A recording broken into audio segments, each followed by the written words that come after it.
Entonces voy a comenzar por una palabra que está en el libro de Pedro. Vamos a ir al libro de Pedro, primer libro de Pedro, capítulo 2, versículos 20 al 25. Vamos a leerlo en la Nueva Traducción Viviente. Dice así: es obvio que no hay mérito en ser paciente si a uno lo golpean por haber actuado mal. Repito, es obvio que no hay mérito en ser paciente si a uno lo golpean por actuado mal. Pero si sufren por hacer el bien y lo soportan con paciencia, Dios se agrada de ustedes. Pues Dios los llamó a hacer lo bueno, aunque eso signifique que tenga que sufrir, tal como Jesucristo sufrió por ustedes. Él es su ejemplo y deben seguir sus pasos. Él nunca pecó y jamás engañó a nadie. No respondía cuando le insultaban ni amenazaba con vengarse cuando sufría. Dejaba su causa en manos de Dios, quien siempre juzga con justicia. Él mismo cargó nuestros pecados sobre su cuerpo en la cruz para que nosotros podamos estar muertos al pecado y vivir para lo que es recto. Por sus heridas ustedes son sanados. Antes eran como ovejas que andaban descarriadas, pero ahora han vuelto a su pastor, al guardián de sus almas. Yo voy a comenzar por el final de este versículo porque me llama la atención que la palabra dice que Jesucristo es el guardián de nuestras almas. Jesucristo es el guardián de nuestras almas cuando nosotros decidimos entregarle su alma a Él. Nosotros no le estamos entregando nuestra alma a ningún otro ser. Le estamos entregando nuestra alma al Rey de Reyes y Señor de Señores. O sea, si algo nosotros tenemos, usted sabe lo que es que cada vez que se afloren sentimientos, deseos, conductas, pensamientos, nosotros tengamos al guardián con nosotros. Debe ser algo tremendo. ¿Cuántos deseos inapropiados no nos vienen a nuestro cuerpo? Pero si tenemos a Jesús como el guardián de nuestras almas, no lo llegamos a aflorar. Amén. ¿Cuántos pensamientos vienen a nuestra mente? ¿Y cuáles esos son los que seleccionamos para que se ejecuten? Ahí es cuando necesitamos que Jesucristo sea el guardián de nuestras almas. Amén. Ahora, estos versículos del primer libro de Pedro me llama la atención porque dice la palabra que no es lo mismo que tú sufras cuando por causa de un error, de un pecado, de una falla, tú seas corregido, sancionado, que tú sufras por hacer el bien.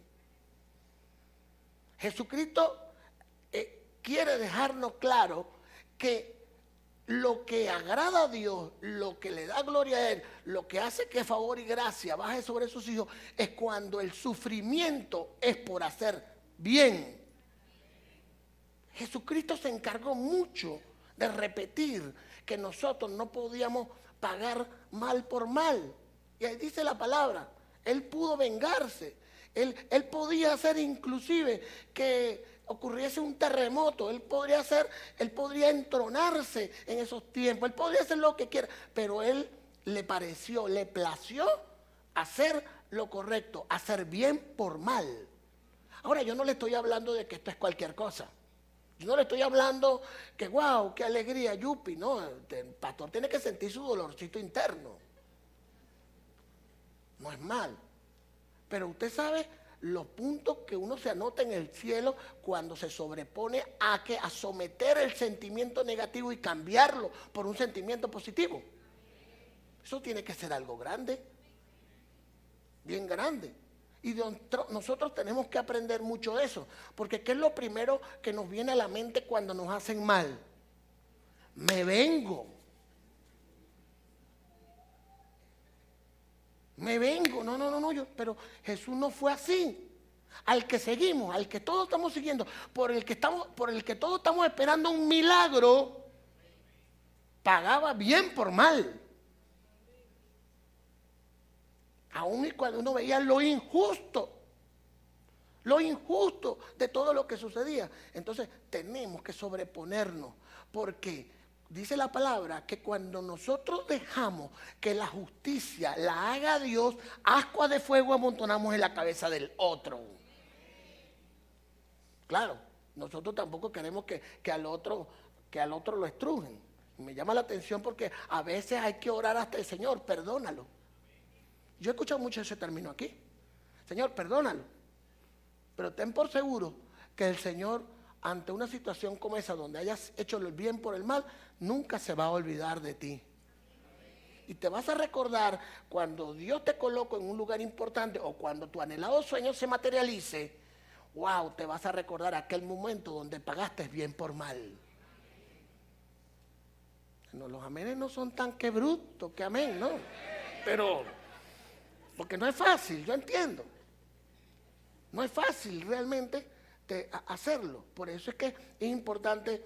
Ahora, también me llama la atención que la palabra dice que nosotros por las heridas de Él fuimos sanos. Y aquí me quiero detener un poquito, porque si ya tenemos un corazón limpio, es muy importante en un servicio de sanidad que se aplique una palabra como esta para que Dios nos pueda sanar. Porque cuando hay un corazón cauterizado, cuando hay alguien que no perdona, cuando hay alguien con un orgullo entronado, cuando hay alguien que no cede, que no se sensibiliza, o sea, se hace difícil que Dios pueda hacer algo. Por eso es que si algo tenemos que hacer hoy es pedir perdón. O sea, yo tengo que pensar con quién tengo diferencia. Porque si algo en unas condiciones nos debe encontrar Dios a nosotros, es con un corazón limpio.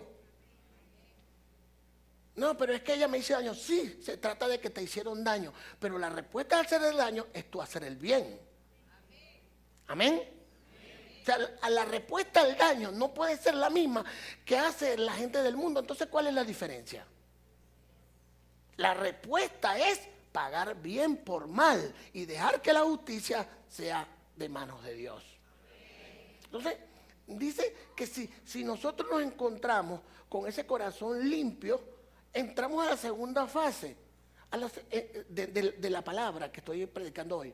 Y es que dice la palabra en ese versículo de Pedro que por las heridas de él, injusta además, o sea, que no estaban totalmente apartadas de la verdad y de la realidad, dice que por esas heridas nosotros fuimos sanos. Por las heridas de él nosotros fuimos sanos. Hay quienes se preguntan, bueno, pero ¿por cuáles heridas? Las heridas por las que nosotros fuimos sanos fueron por las heridas en las espaldas. Cuando el látigo llegaba a la espalda, hacía surcos. Y en esos surcos, ¿qué hacía? Ese surco, imagínate que tú agarras un pedazo de carne y le das con un látigo de metal o de cuero. Cuando ese hace surco, esa abertura, por esa llaga, es que tú has sido sano. Pastor, es que tengo la enfermedad ahorita. Sí, pero por fe ya fuiste sano por ese surco.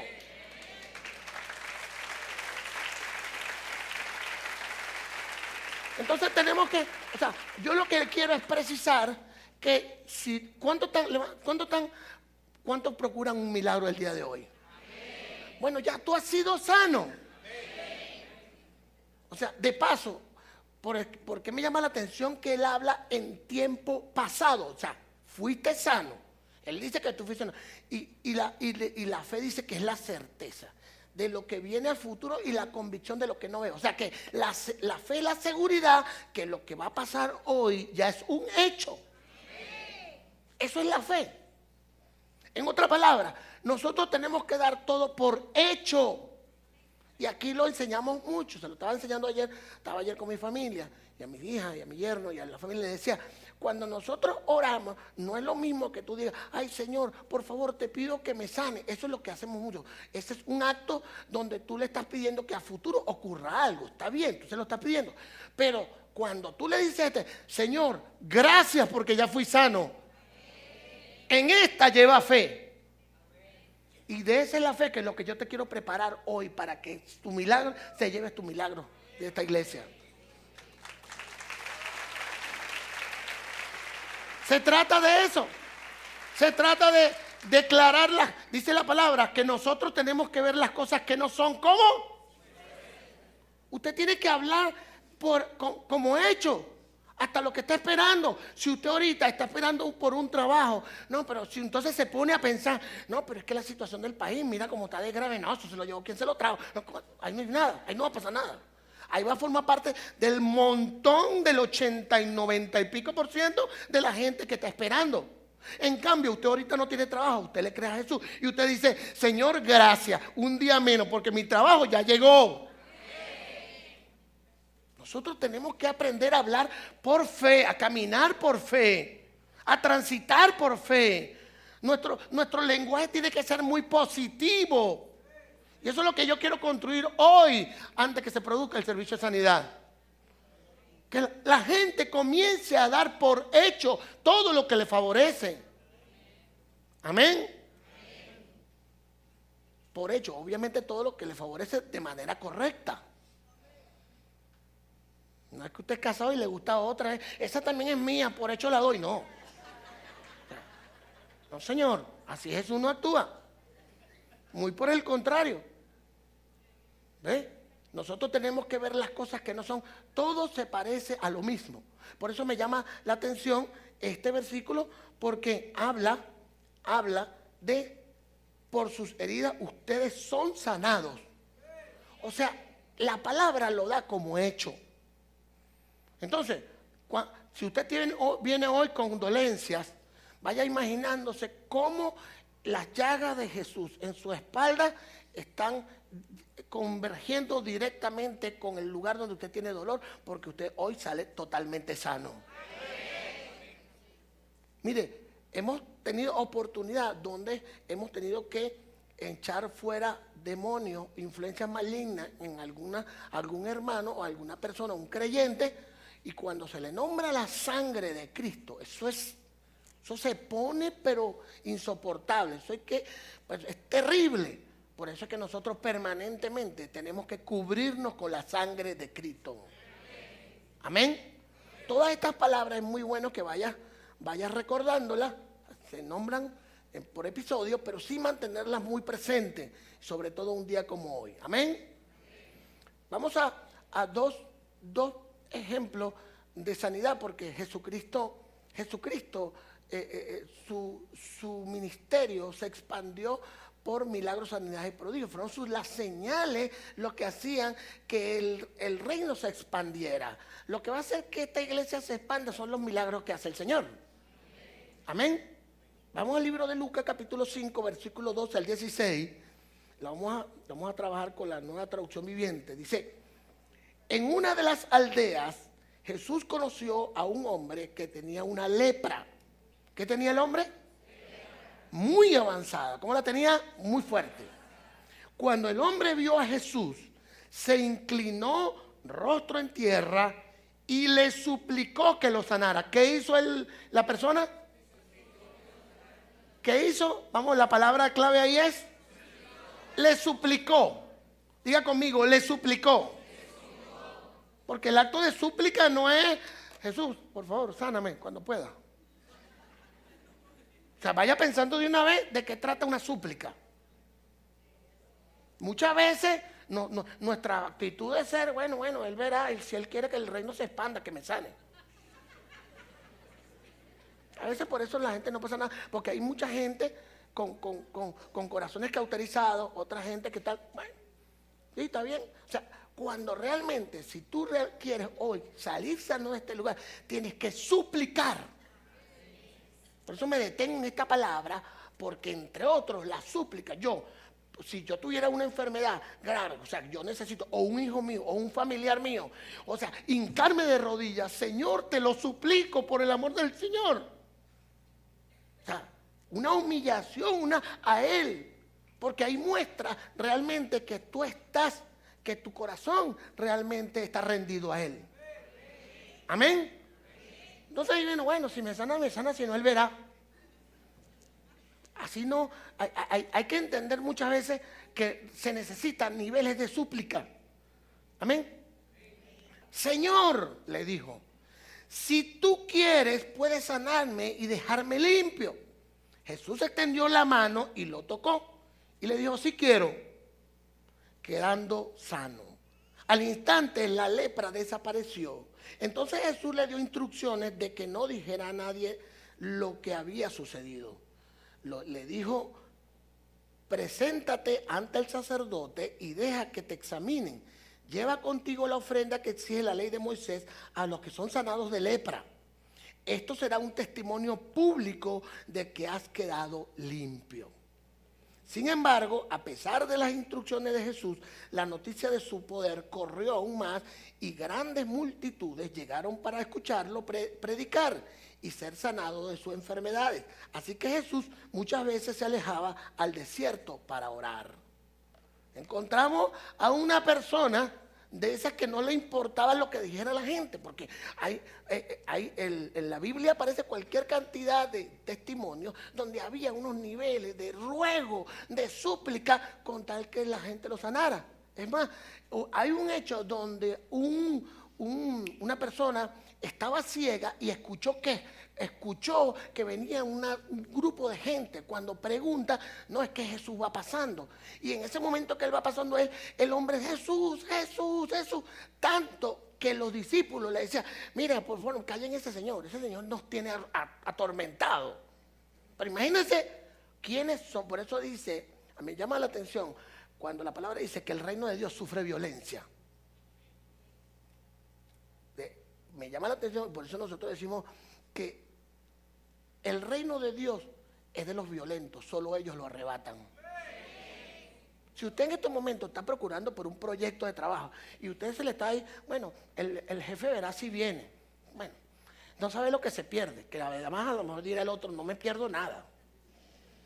Pero bueno, y él verá, y mientras tanto uno queda sin trabajo. Porque la gente que trata de buscar tiene que de alguna manera salirse de la normalidad y ejercer influencia. Y por eso habla de ruego, de súplica, de cosas que están de verdad fuera de lo normal. Entonces, tanto gritaba este hombre, tanto, que estaban atormentando a todo lo que estaba al lado. Pero a Jesús no le dijo, mira, no, llamen a ese hombre, de verdad que estos son los candidatos a milagro. Los candidatos a milagros son ellos. Son personas que no están normalitos. Y si de alguna, como les hemos dicho en otra oportunidad antes de terminar, si de alguna manera hoy no, sigue insistiendo porque cualquier momentico te llega el milagro a tu vida. Me llama la atención que se necesita salirnos de nuestro estado normal.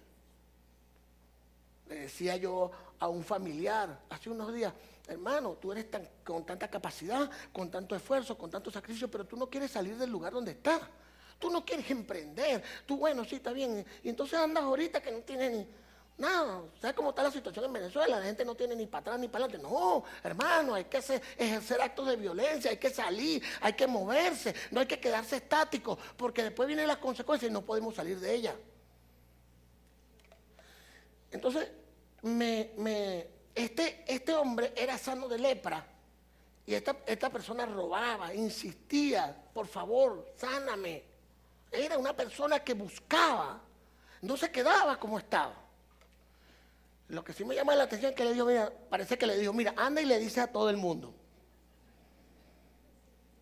Y anda y públicalo todo. A lo mejor así no hubiera hecho nada. Entonces le dijo que no hiciera nada y lo hizo todo. Bendito el nombre del Señor, porque eso era para expandir su reino. Ahora el Señor no podía, era tanta la gente que tenía que sanar. Y el libro de Juan, capítulo 4, versículo 46 al 54, entonces vino otra vez Jesús a Caná de Galilea, donde había convertido el agua en vino. Y había allí cierto oficial del reino, un funcionario del gobierno, cuyo hijo estaba enfermo en Capernaum. Cuando él oyó que Jesús había venido de Judea a Galilea, fue a su encuentro y le suplicaba que bajara y sanara a su hijo. ¿Qué hacía él? Le suplicaba que bajara y sanara a su hijo, porque estaba al borde de la muerte. Jesús entonces le dijo, si ustedes no ven señales y prodigios, no creerán. Parece mentira. O sea, Dios, el Señor también es interesado en que tú hoy seas sano. Cada vez que una persona es sana, el reino de los cielos se expande más. Porque son las señales, los milagros, los que han hecho que reconozcan que de manera que si hay un ser sobrenatural que nos puede cambiar la condición a la que estamos. Ahora, si de alguna manera tú tienes un impedimento, estás lisiado, no puedes caminar, vienes con una enfermedad, cualquiera que sea, nunca renuncies a pensar que ya eso va a ser de por vida. Por el contrario, ese es el motivo porque el reino de los cielos se expande.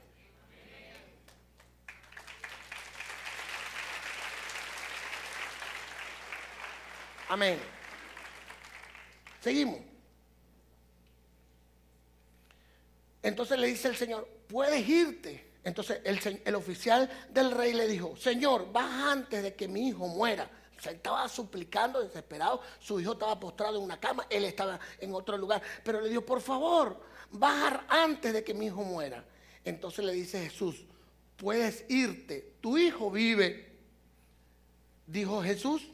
Y el hombre creyó la palabra que Jesús le dio y se fue. ¿Qué hizo el hombre? Creyó. Creyó la palabra que Jesús le dijo y se fue.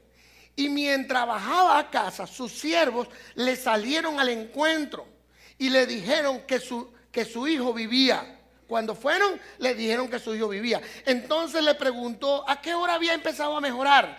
Y le respondieron, ayer a la 1 de la tarde se le quitó la fiebre. El padre entonces se dio cuenta que fue a la hora en que Jesús le dijo, tu hijo vive.